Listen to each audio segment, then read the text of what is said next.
Mom, you ordered a burger for Sarah too, right? Of course I did. You say that, but you're not playing favorites by getting us premium burgers and giving her just a regular one, are you?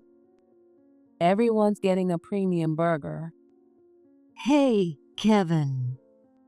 On New Year's, my mother-in-law, Mary, spent her pension to treat us to burgers.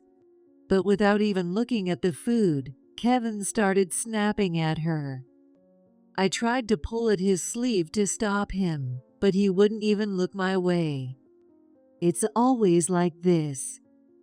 Kevin automatically assumes my mother-in-law is mistreating me and starts accusing her, even though nothing like that is happening. Mary, looking hurt, insists she didn't do anything, making me feel incredibly uncomfortable.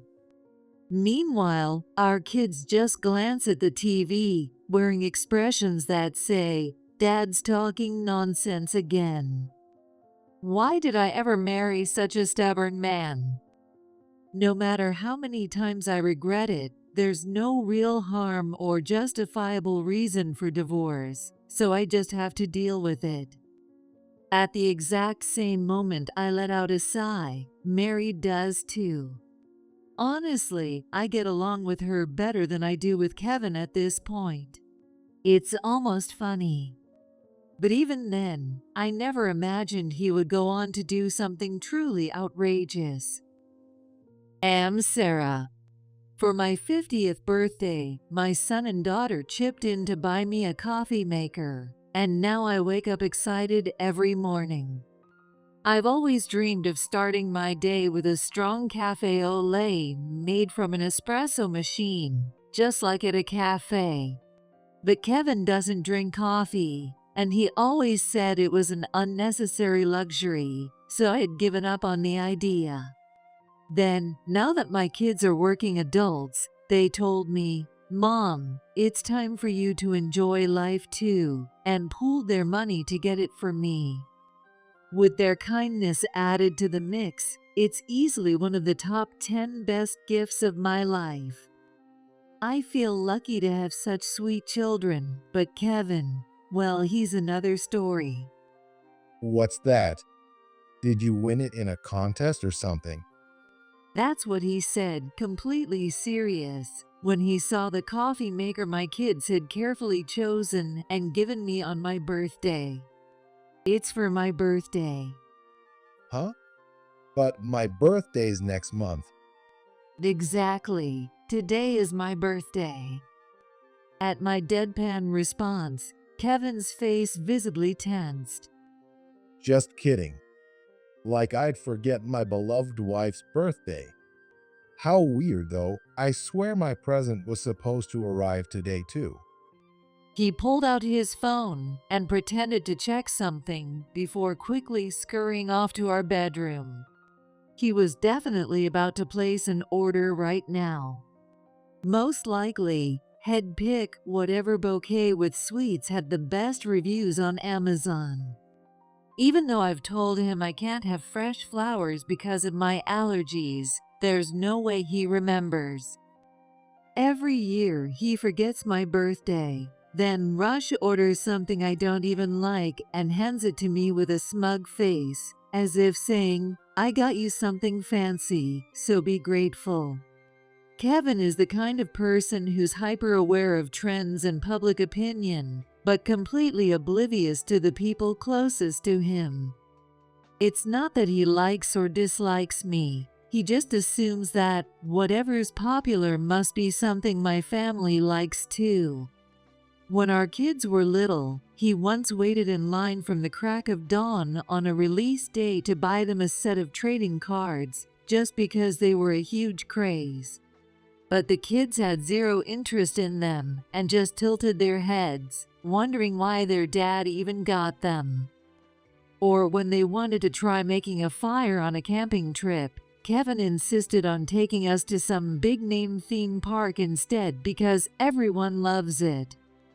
And when neither the kids nor I reacted enthusiastically to these things, he would get angry and say, "I spent all this money and time on you." Some people say, well, at least he's trying to make his family happy, even if he's a bit off, but this has been going on for over 20 years. Even a dog or cat would they learn by now. If we were just dating, I might have broken up with him, but it's not quite bad enough to justify divorce. So year after year, the stress keeps slowly piling up. And Kevin's misguided assumptions don't stop there. In early December, when the whole town was decked out for Christmas, I'm going to my mom's alone again for New Year's. Kevin puffed out his chest and declared this proudly over dinner. He was clearly waiting for praise. There was nothing to praise, of course, but as always, I just nodded. Thanks, I'll enjoy a relaxing time at my own parents' house then. Satisfied with my words, Kevin chugged his beer. Ever since my father-in-law passed, my mother-in-law, Mary, has been living alone. But according to Kevin, she never liked me and has been mistreating me since the beginning. To protect me from this terrible mother-in-law, he's been acting as my shield, and for the past 10 years, Mary and I have had no contact. Kevin alone visits her for New Year's and summer holidays. A devoted husband, selflessly standing up for his wife. At least, that's what Kevin believes. The truth is, there's no actual conflict between Mary and me. Okay, there was some tension in the past, but it was all caused by Kevin in the first place. Back in the day, daughters-in-law and mothers-in-law were supposed to be at odds, and men naturally took their mother's side. But these days, men who defend their wives are seen as more admirable. Kevin, ever obsessed with trends and appearances, latched onto this idea and started scrutinizing every little thing between Mary and me, looking for drama. There was no way Kevin could correctly read other people's emotions. This chicken soup tastes different from Mom's. Maybe Mary and I prepare the broth differently. When Kevin asked with a puzzled look, I answered casually.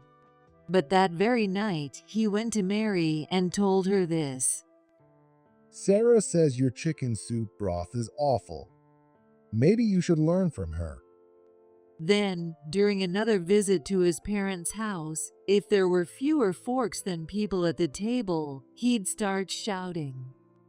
You're trying to keep Sarah from eating, aren't you? Anyone with eyes could see it was just a small mistake by looking at the number of plates and bowls.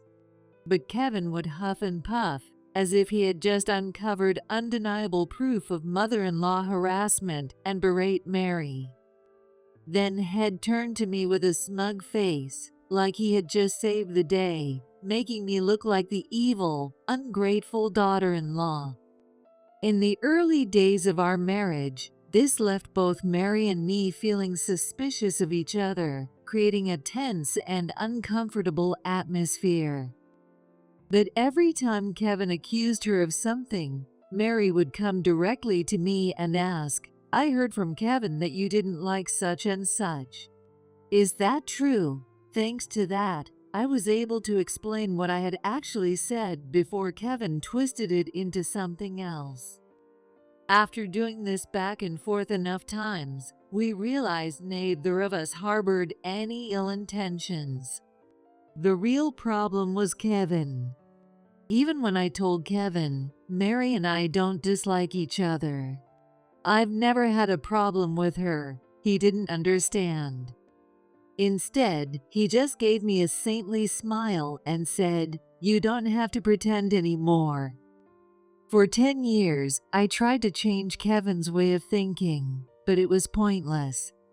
Eventually, both Mary and I got fed up and decided to play along with his delusion. To him, we were a mother-in-law and daughter-in-law at odds, completely estranged. But behind the scenes, we'd meet up normally, even going on trips together. Completely unaware of any of this, Kevin proudly headed to his parents' house again this New Year's, thinking of himself as this strong husband protecting his wife from her cruel mother-in-law. Divorce timing is tricky, I thought vaguely to myself as I watched his back disappear. But this year, the 25th year of our marriage, the perfect timing finally arrived. And it all started with Kevin's sudden increase in overtime and business trips. For the past few years, Kevin had been preaching about how staying late and working overtime for free is outdated and would come straight home at the end of his shift. But now he was suddenly working late every night. And every 3 months, he would go on business trips, staying away from home for days at a time. Something was definitely off. "You've been really busy lately, huh?" I asked, my tone laced with sarcasm. Kevin's fingers stopped for a split second as he scrolled on his phone. But then, he quickly resumed and answered. Yeah, they're opening a new office in New Orleans next year. I got chosen as part of the launch team, so things have been hectic. "Oh, that sounds tough." Yeah, but they need me. I'll be away a lot, so you might feel a little lonely, but I'm sorry about that. Well, the kids are grown now, and you don't need help with the house or anything, right? "Right." The words flowed smoothly from Kevin's mouth. But even while pretending to be concerned for me, he never once looked up from his phone. Suspicious. Whenever Kevin acted like this, he was lying. With my suspicion nearly confirmed, I discreetly reached out to the wife of one of his colleagues. Just as I expected, there was no new office being set up in New Orleans. Kevin was still going home right on time after work. And of course, there were no business trips. He was cheating. If not 100% guilty, he was about 99.9% there. No, forget it. He was definitely guilty. He's probably seeing another woman. Lately, had started taking his phone with him even into the bathroom, whereas before, had just leave it lying around the living room. He never cared about his body odor before, but now he was using fancy shampoos and body washes. And the cherry on top, the sudden influx of random gifts. Out of nowhere, he would bring home flowers or cake and hand them to me with a big grin. Surprise. "What's going on with you? You used to forget my birthday every year." Well, this year is our 25th anniversary. I just wanted to say thanks and let you know I love you. This man, who forgot both our 10th and 20th anniversaries, suddenly cared about 25. I knew from experience that Kevin only bought gifts when he had a guilty conscience, not because he genuinely wanted to make me happy. So now, he was trying desperately to cover up whatever he was hiding. "Love me? Don't make me laugh." Anger bubbled up inside me.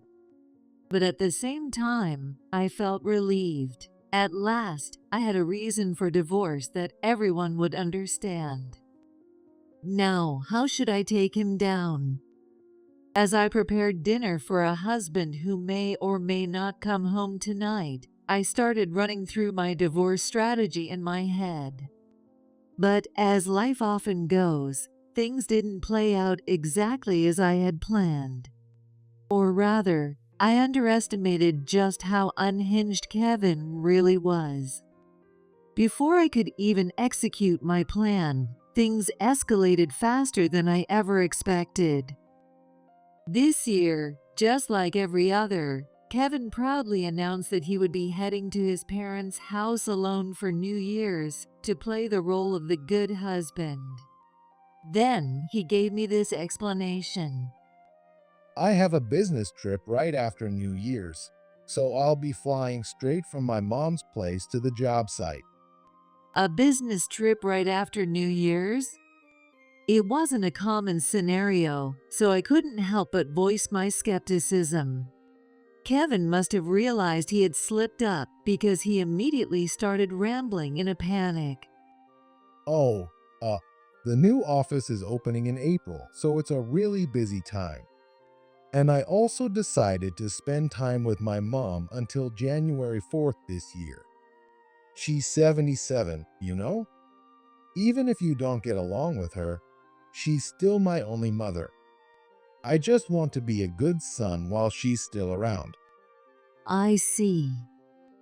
As if you're just planning to meet up with your mistress right after New Year's. I nodded as if I believed him. You should go visit your own mom and spend some quality time with her, too. Thinking he had successfully fooled me, Kevin let out a relieved sigh and smiled. Afterward, I called Mary to let her know I'll be visiting after New Year's again this year. I see. I heard Kevin will be also spending the holidays at your parents' place this time. I hope he doesn't cause any trouble. Huh? Wait, what? That was the first I had heard of that plan. Had Kevin really just told me he would be at his mother's house, while telling his mother he would be with my parents? Was he seriously planning to spend an entire week with his mistress after New Year's? If that was the case, he could have at least come up with a lie that wouldn't unravel with the slightest bit of checking.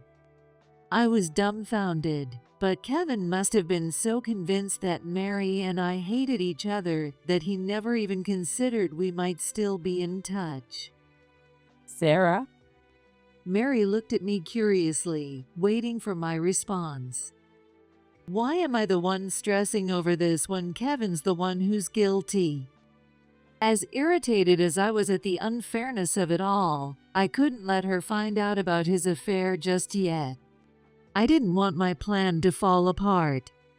I liked Mary, but she was still Kevin's mother.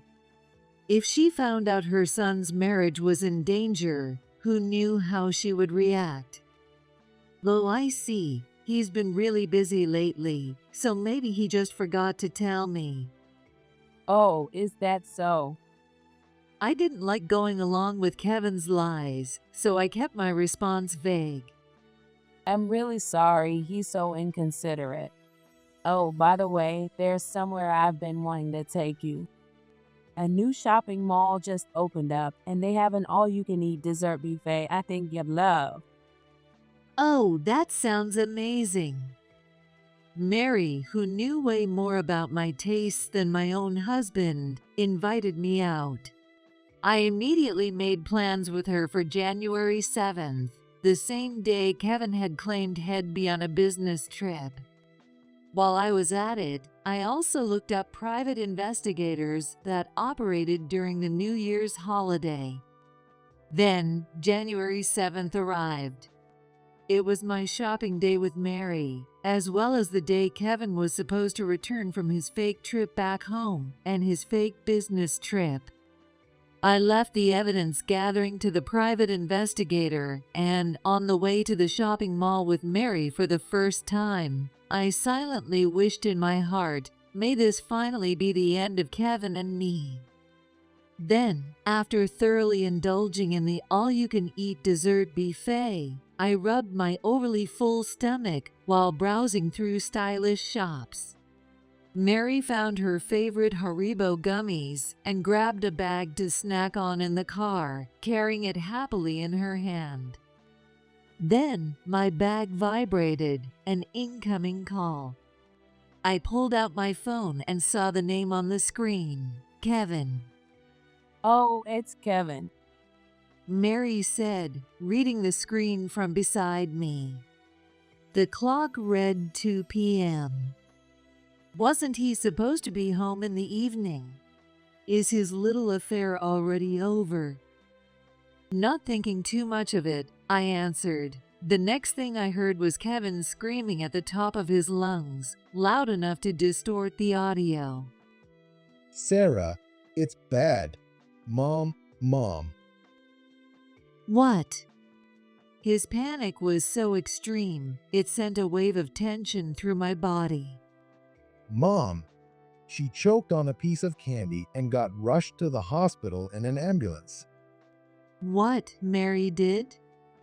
Ah, At my reaction, nearby shoppers turned their heads toward me. Even Mary was looking up at me in shock. But I couldn't afford to care about that right now. Because Mary choked, got taken away in an ambulance. Then, what? Huh? huh? Mary and I locked eyes, completely frozen. You've got to be kidding me. I was totally stunned.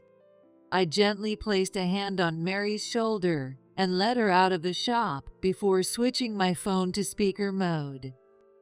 Kevin, are you telling me that Mary choked on candy and had to be rushed to the hospital? As I explained the situation so far to Mary, she let out a small huh in surprise. But Kevin, caught up in his own over-the-top performance and fueled by adrenaline, didn't notice. Yeah, I just got a call from the hospital. She's in the ICU now. Is she okay? I don't know. They removed the candy, but she hasn't regained consciousness. No way. I glanced at Mary. She was staring at my phone screen, her face pale. That's why I'm heading to the hospital now. I'm just getting back from my business trip, so I'll go straight there. I see. Ah, I get it now. I was wondering why Head make up something as extreme as Mary being in critical condition, but he just needed an excuse to stay away from home longer. He really doesn't want to leave his mistress, huh? I stole another glance at Mary. She looked away from my phone and locked eyes with me, silently signaling her understanding of the situation. Despite her confusion, she was staying calm and giving me the green light. I gladly took the opportunity to shake Kevin up a little. Wait, Kevin. Huh? I'm going to the hospital too. What? Kevin's panic was blatantly obvious. No, no, no. You don't have to. Mom's treated you horribly all these years, hasn't she? I can let all of that go. This is her life we're talking about, right? Sarah. Even through the phone, I could hear Kevin fumbling for words. I appreciate the thought, but you know, hospitals don't want too many visitors this time of year. Infection risk and all that. They're only allowing one visitor per patient. Then I'll wait outside. Huh? No, that's... Why not? Oh, well. Oh, it's snowing really hard back home. It's freezing. If you get sick, I'd feel awful. It hasn't snowed there in over 10 years. Mary muttered this flatly, her face devoid of emotion. The bus was about to leave. Time to wrap this up. All right, I understand. But before we hang up, I just want to see your face and make sure you're okay. I mean, even am shaken up by this. Oh, yeah, of course. Give me a sec. I'm at the train station, so I'll move somewhere quieter. I heard shuffling noises through the phone as Kevin hurried around. A moment later, the call switched to video, and Kevin's face appeared, standing in front of what looked like a public restroom. Oh, good. You look better than I expected. Right? I mean, I'm still in shock about Mom, but don't worry, I've got everything under control. That's my Kevin. So reliable. Mary will be relieved too. She will? Of course. Right, Mary? Yeah. Huh? I slowly tilted my phone so Kevin could see my screen. On Kevin's phone screen, he now saw Mary, who was completely expressionless, staring straight into the camera like a stone-faced mask. Oh yes, it's very reassuring to see my son staying so calm, even though I'm supposedly dying in the ICU. What? Hello there. I am the mother you claimed is choking on candy and fighting for her life in a hospital bed. Mary casually pulled a pack of Haribo from her shopping bag and took a dramatic bite. Kevin's jaw dropped open like a cartoon character, his eyes widening in complete disbelief. What? How? Huh? Good news. Mary's miraculously regained consciousness. We'll be heading home together now, so you can come back and join us anytime you like. Oh, and bring Haley with you. Wait. What? How do you know her name? Crash. Kevin disappeared from the screen, replaced by an image of the ceiling as something clattered loudly. Then from somewhere in the background, an airport announcement rang out. Due to technical issues, flights from Hawaii to New York have been delayed. Oh, I see. So you were enjoying a little tropical vacation with your girlfriend, huh? And now your return flight is grounded? Well, take your time. Have as much fun as you like. We'll be waiting to have a nice, long talk when you get back. Wait. Kevin's wails of despair echoed over the airport noise. I calmly ended the call. The rest of the bus ride was, of course, spent filling Mary in on all the details. At this point, Kevin's cheating wasn't just a suspicion. It was confirmed, with a mistress name and all. When I explained how Kevin had lied about being a devoted son while sneaking off to Hawaii with his affair partner, Mary's expression turned from blank to furious.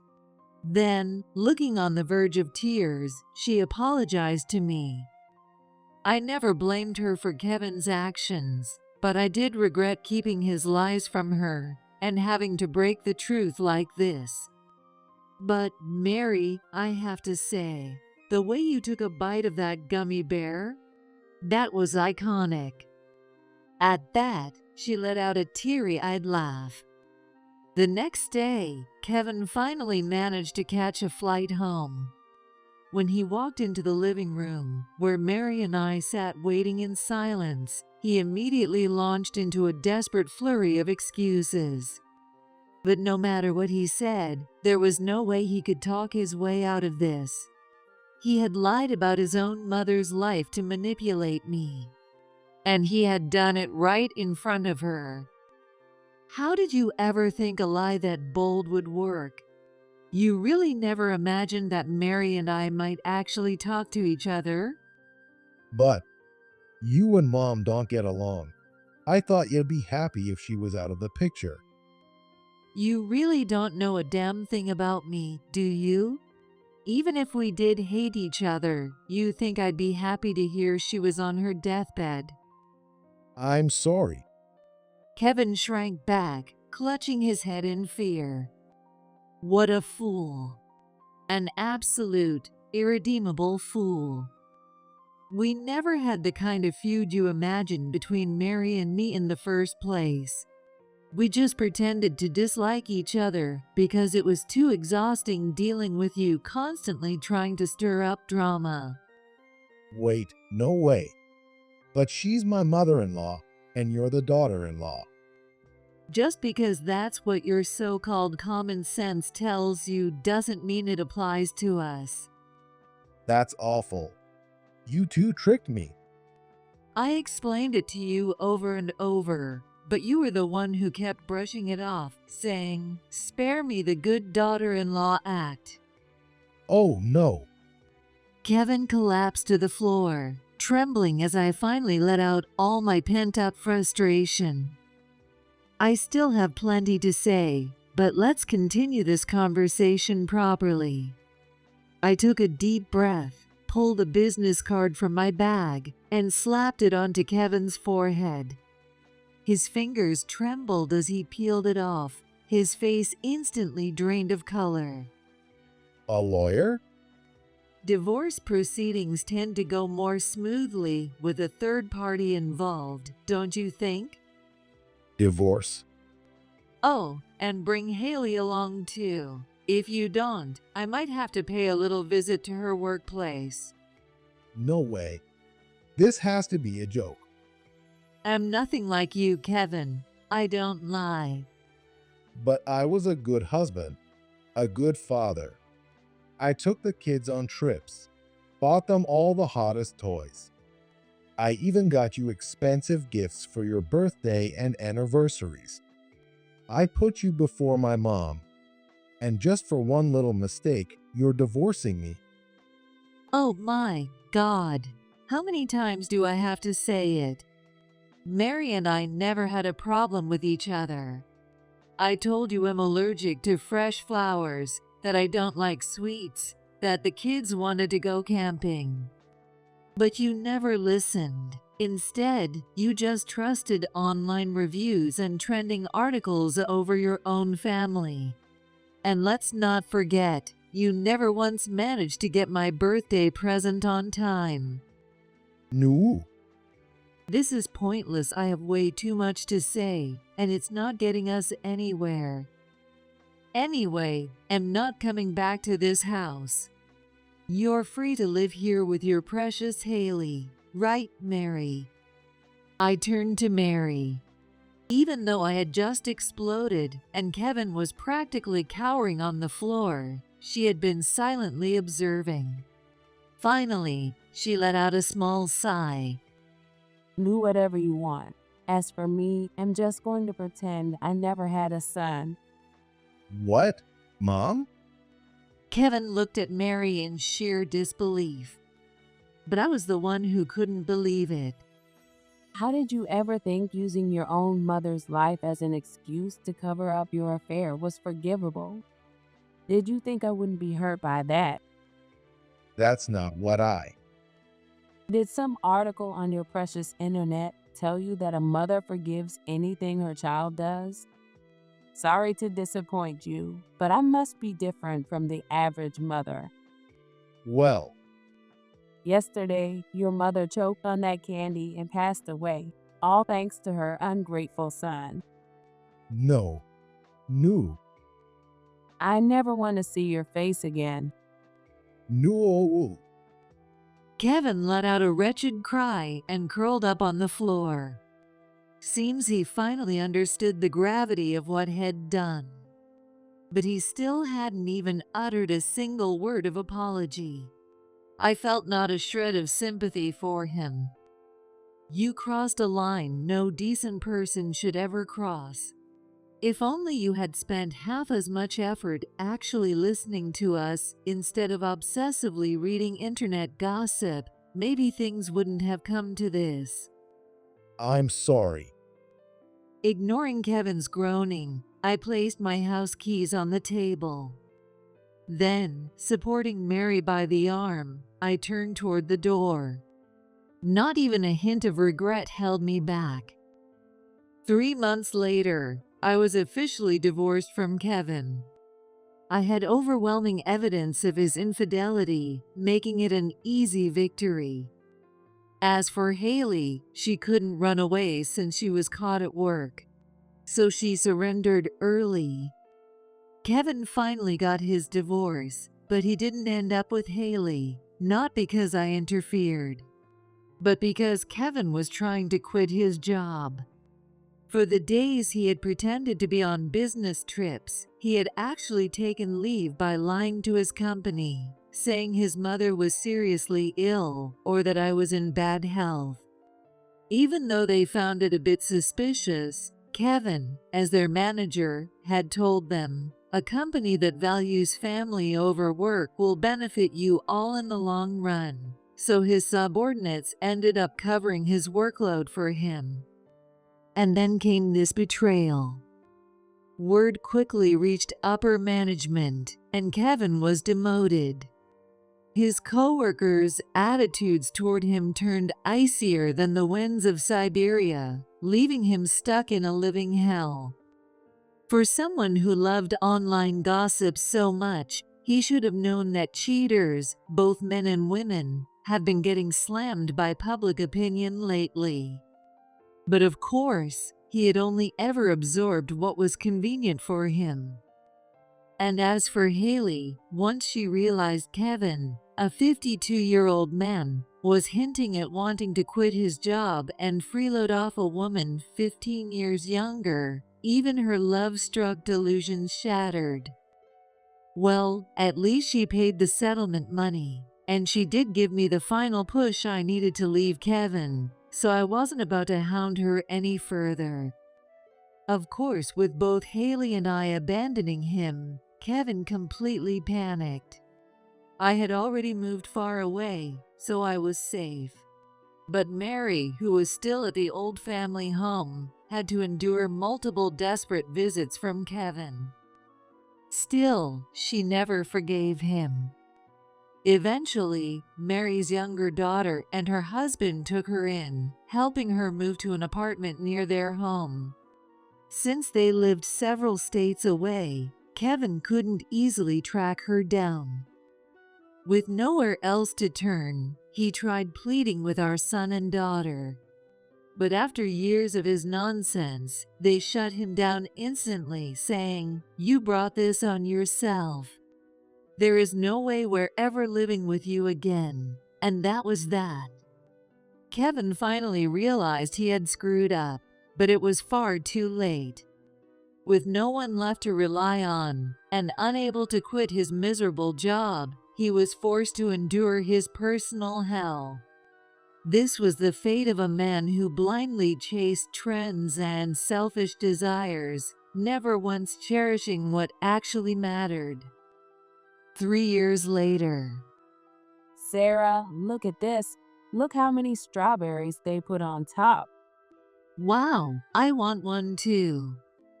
Once again, Mary and I were out on our shopping trip, enjoying an extravagant dessert buffet. Technically, since I divorced Kevin, we were no longer in-laws. But after 25 years of fighting the same battle, we had become more like old war comrades. Even at 80, Mary was full of energy. Just last year, she had happily polished off a medium rare steak during one of our vacation tours. From time to time, I still receive Kevin's desperate messages. "I'm lonely. Isn't it time to come back?" Mary also still received gifts from him, gifts that completely missed her tastes. Every time, we'd show them to each other, laugh in exasperation, and celebrate the stress-free lives we had now. Oh, Sarah, this store has a limited edition Haribo flavor. Are you getting some? Of course. Make sure to chew it thoroughly. Yes, yes. We wouldn't want the boy who cried wolf to have his lie come true, right? We exchanged a mischievous glance and burst into laughter. From Kevin's perspective, this must be a nightmare. He had lived his life clinging to generic, mass-market values, never once forming real personal connections. A truly pitiful man. If only he had actually looked at the people around him. If only he had tried to understand their hearts. Maybe then, his life could have been richer. Smiling at a beaming Mary, I grabbed a pack of Haribo for myself. The limited edition flavor, something I'd never tried before, had a gentle, nostalgic sweetness. Not too overwhelming, just right.